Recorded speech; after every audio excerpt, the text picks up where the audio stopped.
So if the 30-year rates went up, which they did, and the 10-year rates went up, and the front end of the curve basically stayed the same, which means we had a curve steepener, you are accomplishing what a Fed chair would want to accomplish if you're trying to tamp down inflation and moderate. I don't think it's just Kevin that's doing that. I think Kevin's being very realistic to what the environment is today. He knows the Treasury borrowings are going up every year. He also knows there's this enormous amount of need for debt in the AI compute data center world, where we're talking about potentially another $1 trillion of issuance going on in the market today. The market is finding a home to clear these bonds. It's also raising longer term rates. It's putting more risk premium into the curve. All things that Kevin is probably happy are happening without him having to do anything. Scott Bessent did something over the weekend, and I wonder how related you see this as, the idea that there was a coordinated intervention in the yen. Some people are speculating it's because the Japanese finance ministry was selling treasuries to finance their unilateral intervention in their currency, and this could potentially help support U.S. yields from going much higher. Do you believe there is any coordination between the two? Well, we know that the U.S. and Japan coordinate. No, I mean no one's denying. No one's denying in the 30-year yields in the U.S. and potentially what happened. Look, I think there are multiple factors in why the U.S. would have gotten involved in intervention. Obviously, the rate the yen trades at would force people into transactions where they may be selling U.S. securities to buy at home. It also has to do with trade balances. Remember, we've got an administration that is fixated on trade deficits. So to the extent that foreign products come into the United States below what we think is a market clearing price, or our products are extraordinarily expensive to someone that we would like to sell to, there's a way to try and equal out the trade deficit or trade balance with the country as well. So, hey, how you doing? I'm Rap DeAngelis, business consultant, dependable tourist, and Mr. Favor's personal assistant. Listen, you don't know Mr. F, but he knows you, and he said you'd appreciate a call. I get this might not be your thing, but pre-luxury real estate is installing art studios in their properties. You seen them? Mr. Favor thought someone of your taste would be interested if you're thinking about buying yourself a mansion someday. It's the kind of thing that brings opportunities. Think it over, all right? All right, we might be ready to move on this thing. If you want to work, you'll get a knock on your door any minute. All these little things going on. Tension in Japan. Situational awareness, that fund getting into a bit of trouble in the last week too. How fragile do you think the backdrop is? I don't know if I call it fragile. I would say we have as much instability with balls up in the air as we've had. I mean, usually there's one or two driving factors in life. Today, we've got a myriad of factors. We've got the well, I guess I am officially out of retirement. Let's get this arcade up and running and get to robbing us a casino, huh? The staff's already on board. Meet us there, and we'll see what needs doing. They have owned intellectual property, and we're massive free cash flow generators, and then they recirculated that cash into the market either by buying assets, buying other things, returning dividends, buying back shares. You've taken those companies, and you've now made them huge asset gatherers, huge asset builders, and they're no longer creating free cash flow. In fact, this is the first time I can remember in the history of an earnings call of some of these largest companies when they're talking about, we will stay positive about free cash flow. It's hard to understand that. These are companies that were producing tens of billions of dollars a quarter in free cash flow. So the market's digesting that. We went through the software scare versus the AI scare. Market's digesting that. We're trying to figure out where all these pieces come together. So there's an enormous amount of instability in the market. At the same time, rates are going up, but the consumer, we know the consumer continues to spend. So even when we look at the GDP numbers, the strongest pieces in there are the consumer spending. Now, we can even go further. We know the consumer is spending, but we also know that's a bit of a bifurcated event. We know that the wealthier consumers in this country are consuming at extraordinary high levels. And we know the low-end consumer is barely getting there. And this is one of the dilemmas that everyone's trying to deal with. And how does this filter into the markets? I think all of these pieces of instability are out there. And look, markets can handle one or two pieces of instability. They start to fail when it's 3, 4, and 5, and they really fail when it's 3, 4, and 5, and they're totally out of their control. Or the answer is 6 to 12 to 18 months out. And that's what I'm trying to work out, how close are we? So you've got a massive competition for capital, you articulate a huge terms of trade shock out of the energy market that's hitting Japan, and they've already got a fragile backdrop. On top of that, there's evidence of leverage building up in places like South Korea and hedge funds blowing up. And I wanted to go back to the very beginning of this conversation, whether now is a good time to go back to the old world of reducing forward guidance and the hand-holding post-GFC. Central banks, how difficult will that mission be? I don't think it's this difficult. Like I said, we've been trained since 2008 to today to expect the Fed to telegraph and forecast. Prior to 2008, when I was trading for a living and running big trading desks, we did not know when the Fed was going to move. There were surprise meeting after surprise meeting after surprise meeting. You know, the Fed doesn't have to wait for a scheduled meeting to cut or raise interest rates. Now, they have not done it really since I guess they did it in COVID. The last time they did it was 2020. We had a 100 basis point cut on a Sunday evening in COVID, if you remember. But we've now gotten into this point where the market insists not only there be a meeting, there be a meeting with a press conference. You can't have actions unless there's a meeting with a press conference. I think the chair is trying to say, no, I have a job to do.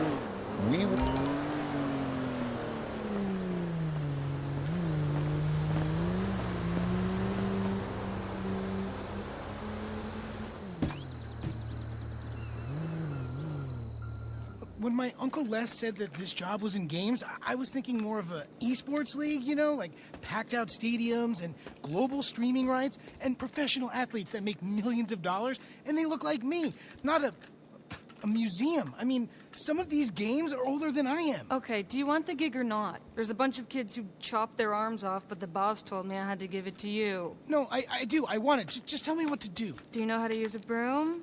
Wendy! Hey. Hey, how's he doing? Actually, don't tell me. Jimmy, everyone has to start somewhere. I know. This is not how privilege is supposed to work. Oh, he's a family friend. I give him a week tops. Oh, so, what do you think? We need some more cabinets, a bit of a spruce up. This way.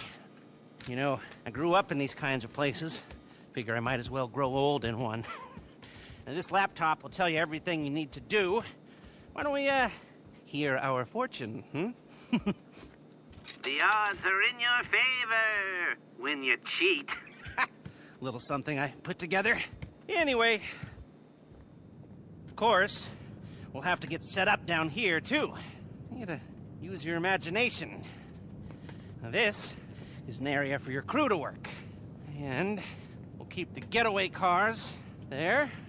We've got a practice area here, maybe, and a garage through here if you knock this down. And another laptop here, and maybe some sleeping quarters way back down that way.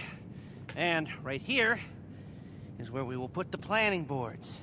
Everything we need to design the most complex robbery this city has ever seen. Hello? Oh. Oh, look. Hi! So this is the nerve center. I must say, I'm very excited to have you both on board. Be excited once we've cleared out the casino vault. Or when Thornton Duggan throws himself off the roof. I like you. Do you now? Yeah. So there's, some work to be done, but everything looks on track. If you want, I could run you through some of my ideas. And I can run you through some of mine. Sure. Come back to my hotel. The rich man. We'll get some food and discuss it all. Sure thing. I'll, it's a date. An appointment. You're so funny. Good work. This place will be perfect. Let's go. Okay, I'll come back once you've got everything set up. Call me, okay?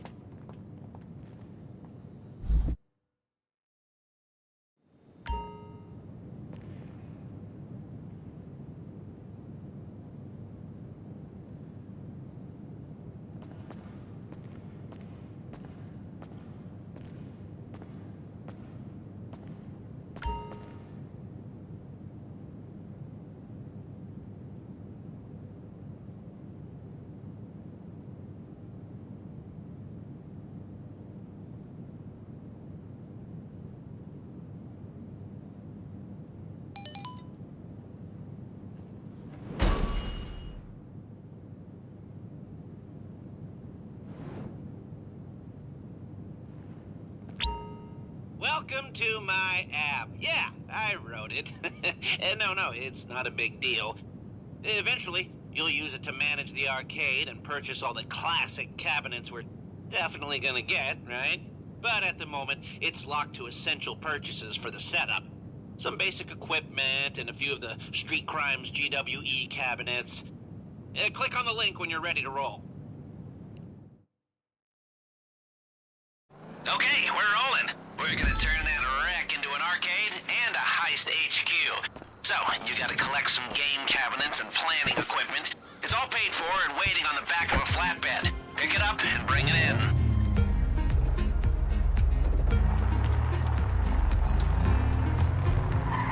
What do you think you're doing? What?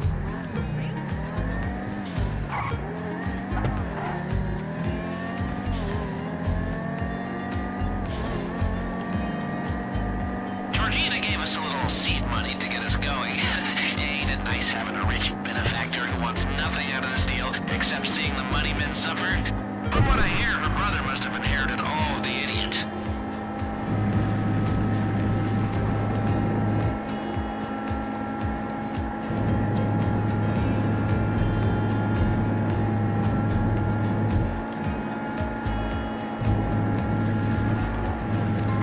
Asia is at the forefront of some of the world's biggest stories. And we're here, where the action starts in Sydney. And in Tokyo, get ahead as the global trading day begins. The Asia Trade, weekdays, only on Bloomberg. Technology is embedded in every aspect of our lives, and that revolution is playing out in real time. From finance to defense tech, AI to entertainment, from the road to the stars. Bloomberg is bringing you the stories of companies and people that are pushing tech to new frontiers, and the politics reshaping global tech markets. I'm Ed Ludlow, live in San Francisco, and this is Bloomberg Tech. Every weekday, only on Bloomberg Television. Key investors, top executives, global innovators. Join me for in-depth conversations with the biggest newsmakers on the day's top stories. Insight with Haslinda Ahmed, only on Bloomberg.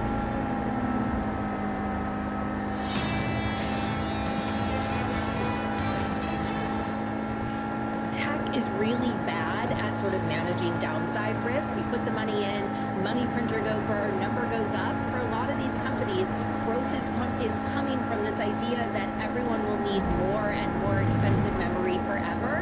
And I just don't know if that's true. Sarah Kunst has her doubts over at Clear Capital. Sarah Kunst then weighing in on tech a little bit earlier on.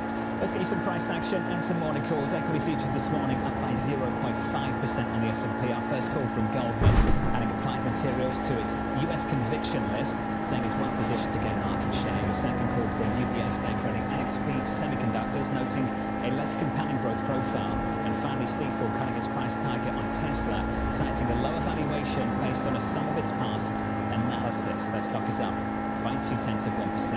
More insight into the tech trade this week. We'll get earnings from AMD, SanDisk, and SpaceX.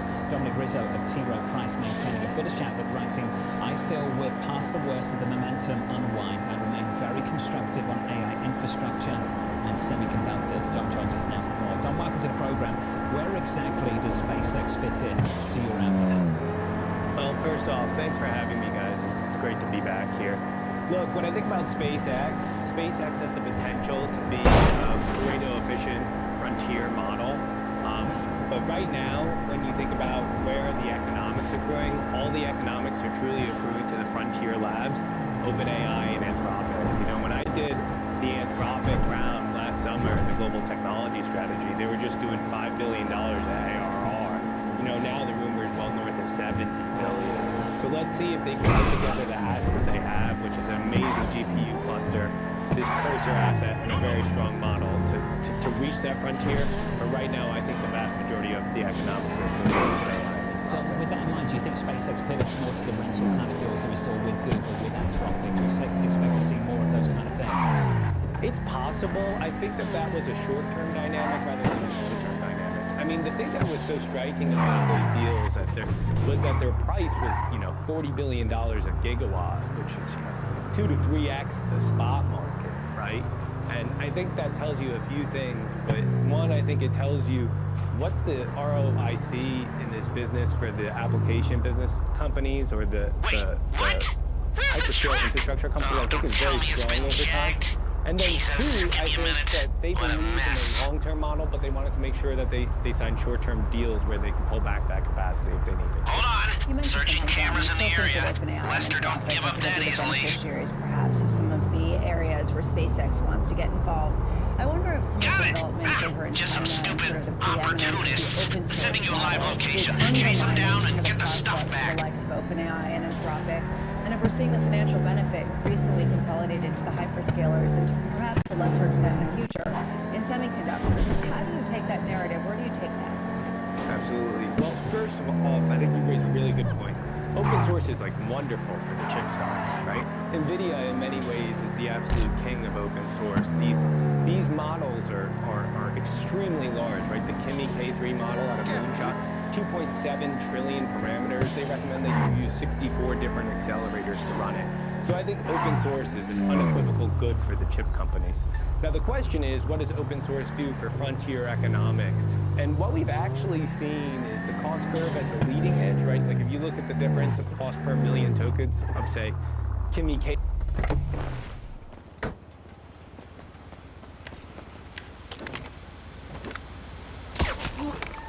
Man, what the fuck?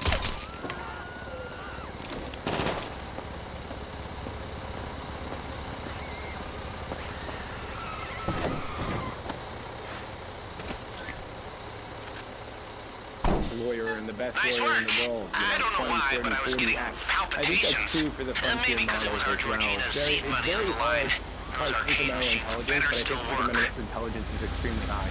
The other thing you mentioned is ROIC for the hyperscalers. I do think the hyperscalers have a place in delivering these open source models to enterprises all around the From the world. looks of it, And I think those what we've seen opportunists are coming back at you.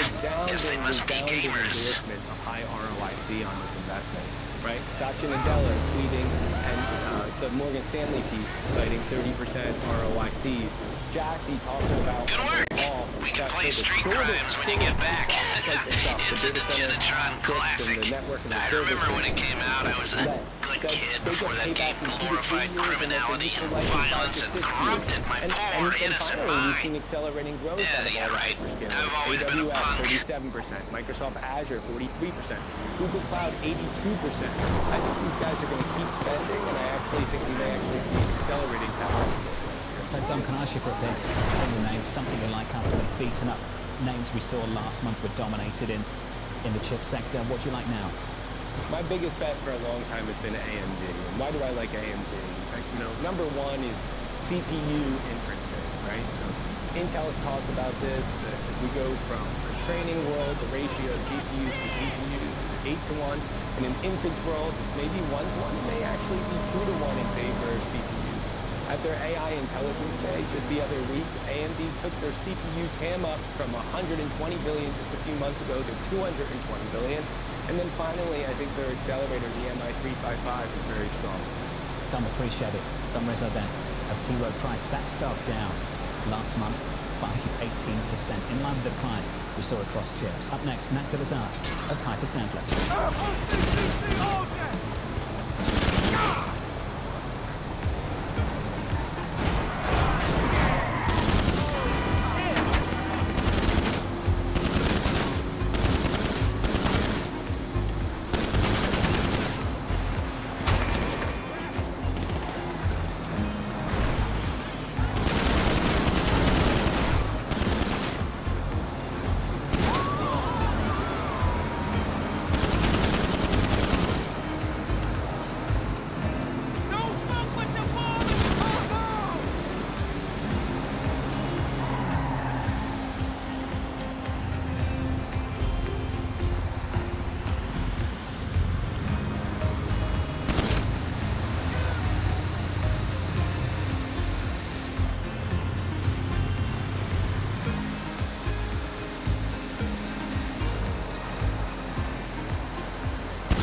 a.m., the market tells you what it's really thinking. We beat the drum to the opening bell. With deep analysis of the forces driving the price action. Focusing investors on what really matters. Where the money flows, which markets are changing. Conversations, players shaping the narrative. Innovative growth companies got moved to NASDAQ. It's not just like, let's buy the Mag 7 or AI. That's a really compelling story. This is where your trading day begins. And this is open interest. Only on Bloomberg. What is going to be the consequence for U.S. markets? We are seeing modest gains across European equity markets. Take a look at how we're faring when it comes to Asian markets. It's a multi-trillion-dollar industry. We'll show you what's happening in ETFs like nowhere else. ETF IQ, only on Bloomberg. Tune in to Bloomberg Business Week Daily. We got to talk crypto. From the magazine that helps global leaders stay ahead. It's the conversation around your company. Bringing you insight on the people, companies, and trends shaping today's complex economy. Planning very big things. A new level of premium. Plus global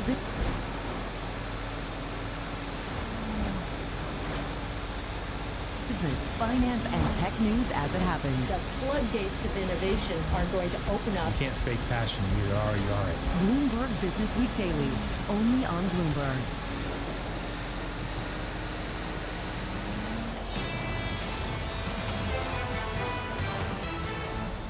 One hour out from the opening now. Stocks this morning doing okay, up by 0.5 on the S&P, on the Nasdaq up by 0.2. Great conversation with Gary Cohn a little bit earlier this hour on getting back to the old world, pre-GFC.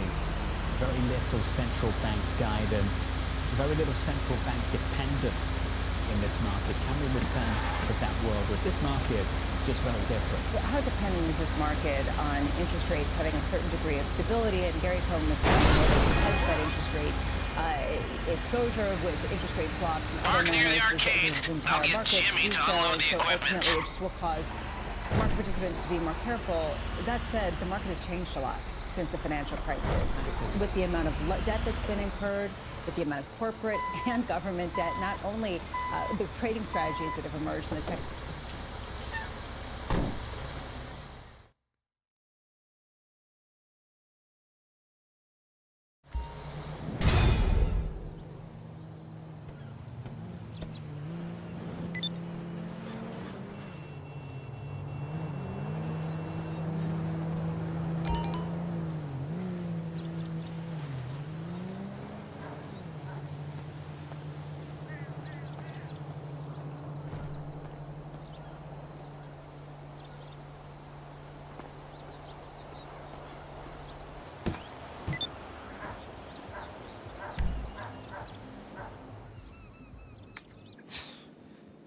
It's not working.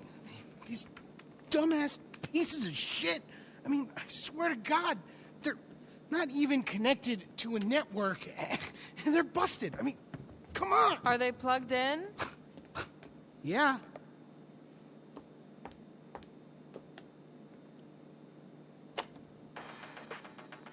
Oh. Yeah. What was I supposed to know about that? Lester, you got a visitor! Coming! Oh. You mean the owner is here, Wendy? Yeah. So, we're, getting there, aren't we? Once we get the rest of the cabinet set up. You know, I have kill-screened a shit ton of these babies, and by the time I'm done, I will do them all. Just wait till you see what we've done downstairs. We have been very busy. Hi! You remember Miss Chang? Call me Georgina. And Huang? Yes, great. The place looks great. Good work. So? I'm terribly sorry, but we have to move along. John Pensy just ordered rosé. What? They can wait. Lester, you're going to say? Yes. We were brainstorming some ideas the other night and came up with a whole new approach. When Georgina said that security is a level above anything I've encountered before, she was right. So, there's going to be 3 parts to our heist. Scoping, prepping, and the score. Except this time they're all going to be much more, interrelated. You see, what you scope sets up what you can prep, which then sets up how you do the score. Depending on how hard you look, you might find one exit route, or you might find a few, which then gives you different options. Ideally, if you scope it right, there will be 3 main ways to do the job. Number 1, aggressive. Number 2, silent and sneaky. Number 3, the big con, like subterfuge, and with variation on how we can pull off all of these. Like this. Are you with me? Now tell them what we talked about the job. Yes, I was, just getting to that. You see, with security like this, we'll need to be more adaptive. If our approach isn't working, we gotta be ready to switch it up on the fly. Before, if you were caught being sneaky, we just called the whole thing off. But now, you're going to transition to the more aggressive approach, and you keep on pushing. It's amazing. If only we could keep on doing it. Rob it every week. I want this casino to be the anvil around Thornton Duggan's neck. Yes, but let's start by just doing it once. I got a text. The rosé is getting warm. Georgina, please. Oh, Huang. If you need me for anything, please don't hesitate to call. We'll stay in town until it's done. It's in good hands. I mean it. Anything, call me. Roger that. Roger that. Idiot. Okay, well, take a look at the board. And when you're ready, you know what to do.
Hey, could you check if my room is still locked?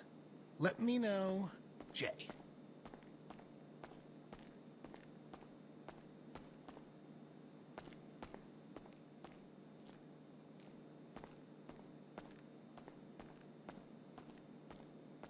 Hey.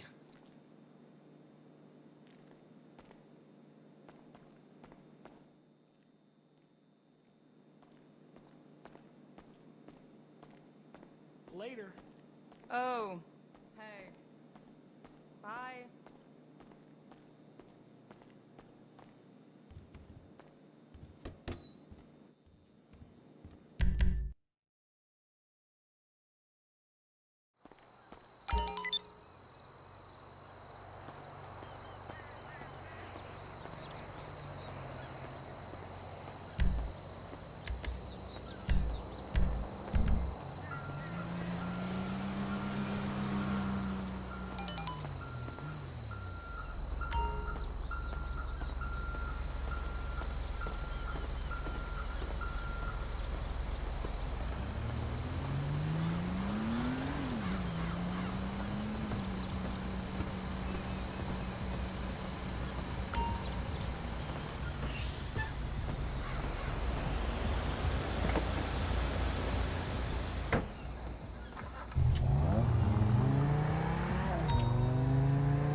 got no way out. You ain't going nowhere. You're dead. Ow! Fuck you and your mama.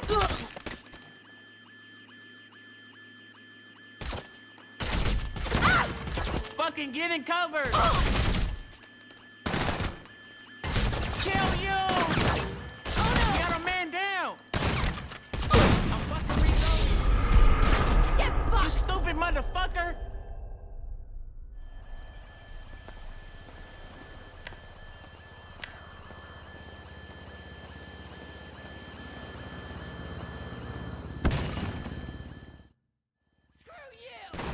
What the fuck? Die! A son of a bitch.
Fuck off! Pansy, fuck! Look out! Oh no!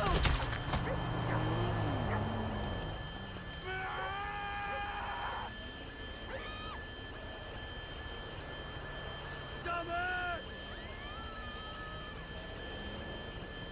Ow! The hell? Watch out! Enough! Shit, you okay?